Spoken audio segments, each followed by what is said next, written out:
As we've talked about, it's important to use a range of sentences, some long descriptive sentences, and some simple short sentences, and that's what we're focusing on today.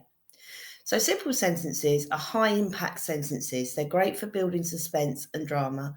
Because they're short and snappy, it gives the reader a chance to pause and reflect.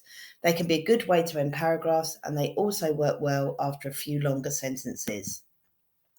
So, this extract is about a tsunami. The water is only feet away now. I stand frozen on the beach, praying that the ocean will merely tickle my toes with its cooling surf, but it does not.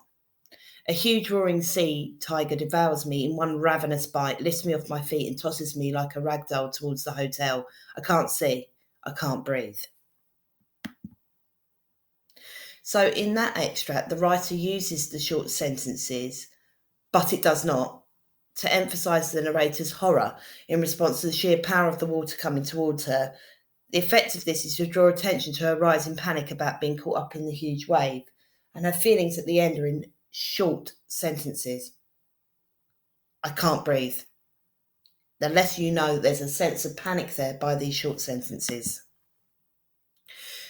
The passenger, sitting with her legs crossed, did not work in a bank, although with her rather severe haircut, her midnight blue suit, and her gleaming black leather shoes, she certainly looked like a business person. That's a very long sentence. It's a descriptive, it tells you what she's wearing, and that's why they've used the longer sentence. Her name was Mrs. Jones, and she was the chief executive of MI6 Special Operations, a division so secret that only half a dozen people in the country knew it existed. Again, a very long sentence talking about her job. Today she was on her way to see one of those people, and she had an uneasy feeling in her stomach. There was no actual reason for it. So here, that short sentence changes that although we've been told in a lot of description where she is and what she's wearing and that she's got this uneasy feeling, it changes the mood slightly and makes us wonder because there's no actual reason for it. The summons which had arrived by email have been short and to the point. 11 o'clock, Tuesday morning. Short facts like that put into a story make us wonder what's happening then. That's such a precise way of wording that summons that we're wondering what's going to happen next. But Mrs. Jones had been a spy all her working life. Starting as a junior intelligence officer, she had risen up the ranks, finally replacing her boss, Alan Blunt, as department head.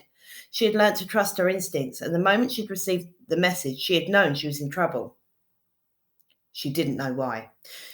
Uses of sentences like she didn't know why, she didn't know when, she didn't know where, makes us ponder as the reader, makes us wonder why this is happening.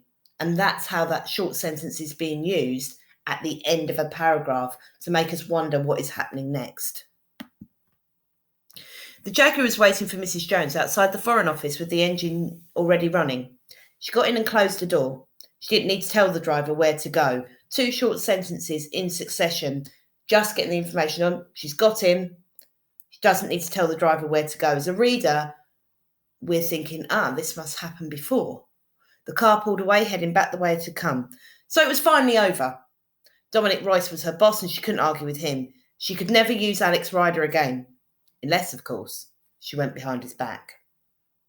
So there's a lovely building of suspense and clues to what might happen next in the story.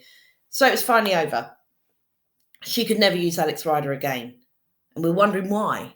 And these short sentences, we get the information concisely, which means that we don't have to read within a long sentence to try and find out this information. It's given to us in a short and snappy form.